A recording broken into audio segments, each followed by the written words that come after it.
Magandang hapon po sa inyong lahat.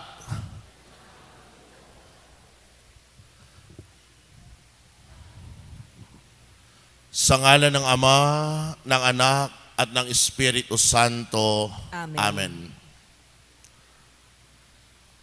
Sa linggong ito, nagpapatuloy ang ating paglalakbay sa panahon ng Adbyento.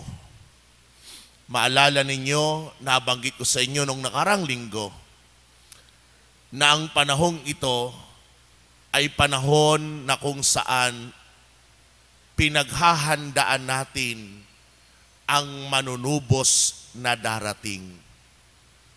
Kaya bahagi pa rin ng paghahanda, tayo ngayon na nakapakinig ng salita ng Diyos ay binibigyan ng tatlong makabuluhang salita upang pagnilayan. Ano-ano ang mga salitang ito? Una ay ang salitang paalaala. Bakit paalaala? Sa unang pagbasa mula sa aklat ni Propeta Isaías sa Lumang Tipan, nagbigay si Propeta Isaías ng isang propesiya. Winika niya, may tinig na sumisigaw, ipaghanda ang Panginoon ng daan sa ilang, isang patag at matuwid na lansangan para sa ating Diyos. Tambakan ang mga lambak, patagin ang mga borol at bundok, at pantayin ang mga baku-bakong daan. Ang mismong propesiyang iyan ay muli nating napakinggan sa salaysay ng Ebanghelyo. Simula pa lang ng Ebanghelyo ni San Marcos, pinaaalalahanan tayo ng mga ganitong pananalita. Ito ang mabuting balita tungkol kay Jesucristo na anak ng Diyos. Nagsimula ito noong matupad ang hula ni Propeta Isaías. Narito ang sugo ko na aking ipadadalang mauuna sa inyo. Ihahanda niya ang iyong daraanan. Ito ang sabi ng isang sumisigaw sa ilang, ihanda ninyong daraanan ng Panginoon, tuwirin ninyo ang kanyang mga landas. Mapapansin nyo, magkaibang aklat. Ang isa galing sa Lumang Tipan, ang ikalawa galing sa Bagong Tipan. Pero dito ipinamamala sa atin at ipinapaalala na ang Diyos ay tumutupad sa kanyang pangako. Nangako ang Diyos sa Lumang Tipan, ang katuparan nangyayari sa Bagong Tipan. Kaya nga sa ikalawang pagbasa, napakinggan natin sa ikalawang sulat ni Apostol San Pedro ang mismong mensaheng iyan. Anong sabi niya? Sabi niya, ang Panginoon ay hindi nagpapabaya sa kanyang pangako tulad ng inaakala ng ilan. Kung ito pala ang paalaala sa atin na ang Diyos ay tumutupad sa pangako, magandang suriin ang ating sarili bilang naghahanda sa Kapaskuhan. Tayo ba kapag bumibitaw ng pangako, tumutupad din? Sinusunod ba natin? Dahil alalahanin natin, kapag tayo bumibitaw ng pangako, nangyayari ito unang-una sa Diyos. Ikalawa, kapag tayo ay nagbibigay ng pangako, binibigay natin ito sa ating kapwa. Limbawa, di ba dumaraan tayo sa mga suliranin ng buhay? Minsan nga ang mga pinagdadaanan nating problema ay talagang napakabigat Lalong-lalo na kapag pinag-uusapan ay ang ating problema sa kalusugan, na kung saan ang ating doktor bumitaw na, nawala na ng pag-asa, ganun din tayo. Nawala ng pag-asa sa doktor. Subalit hindi nawawala ang pag-asa natin sa Panginoon. At ang ating panganalangin, Lord, pagalingin mo lang ako. Maglilingkod ako sa iyo. Lord, pagalingin mo ako. Magsisimba na ako linggo-linggo. At kung ano-ano pang mga pangako ang ating binitiwan sa Panginoon. Ngayon ang tanong ko, yun bang mga pangako na binitawan natin sa Panginoon, patuloy ba nating tinutupad ngayon? Mga kapatid, ang ikalawang binibitiwan natin ng pangako ay ang ating kapwa. Dito magaling yung mga tao na magaling mangutang. Nangangako yan. Mare, kumpare, sa susunod na linggo, babayad na ako. Sa susunod na buwan. Magtatapos ng taon, di mo na nakikita ang mga may utang sa iyo. Ikaw pang maghahabol. Di ba? Bakit ganon? Pinakitaan mo na ng kagandahang loob na tulungan siya dahil sa nangangailangan. Ngayon, hindi tinutupad ang pangako. Di na tayo lalayo. Minsan sa loob mismo ng ating tahanan, nagbibitaw rin tayo ng pangako, higit sa lahat, sa mga mag-asawa. Di ba nang kinasal kayo, sa harapan ng dambana, nangako kayo na magmamahalan sa hirap at ginhawa, na magiging tapat sa isa't isa, na mag-iibigan hanggang wakas. Ngayon, tingnan mo, misis, ang mata ng iyong mister. Kaya mo ba, mister, tingnan ng iyong misis at kayang sabihin, kailanman hindi kita tinaksilan. Kailanman hindi ako tumingin sa iba. Ikaw lang ang nalaman ng aking puso't isipan. Kaya? Kung tapat tayong mister, kaya nating sabihin yan. Pero hindi lamang sa mga mister, minsan sa misis rin. Si mister nag-ibang bansa para magtrabaho. Naiwan dito si misis. May tumulong lang sa kanya at magandang loob na binatilyo, makisig. Aba, ang laman ng isip hindi na asawa niya.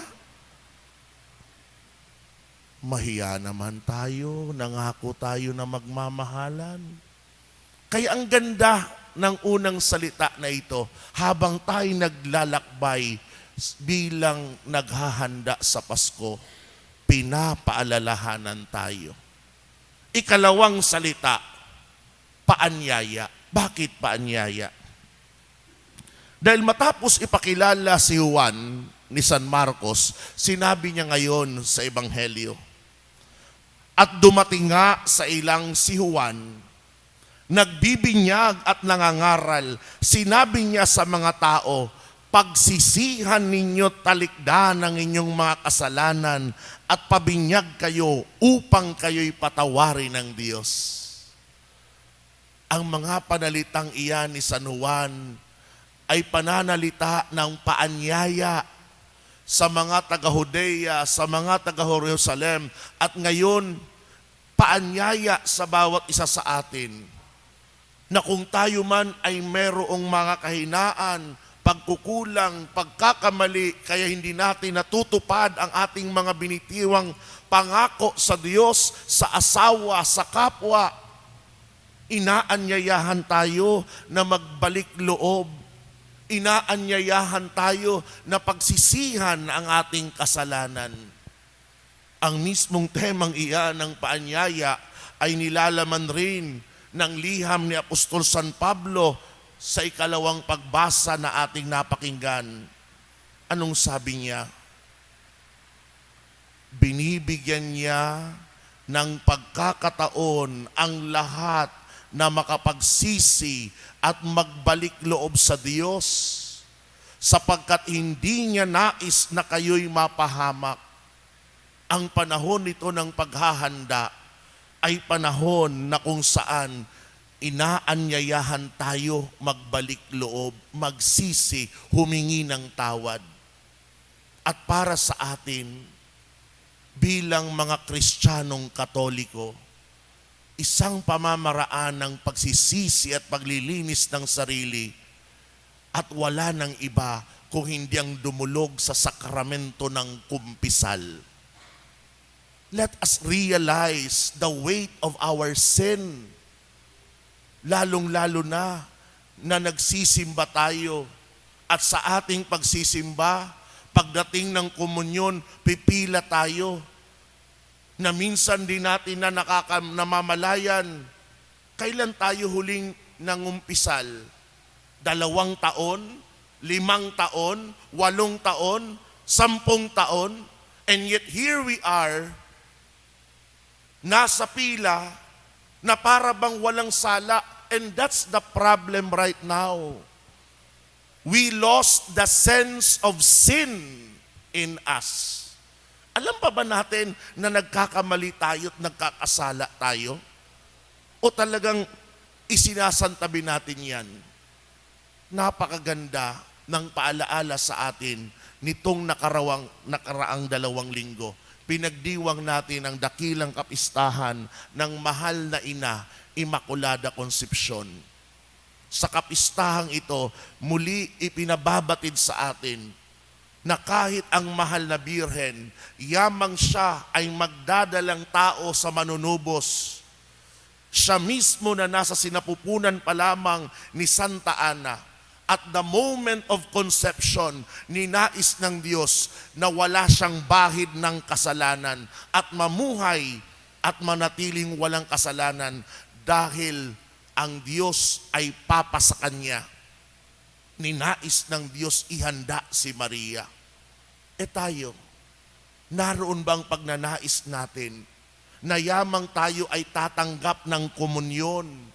Yamang ang anak ng Diyos, Papa sa atin, inihahanda ba natin ang ating sarili? Na malinis ang ating pag-iisip?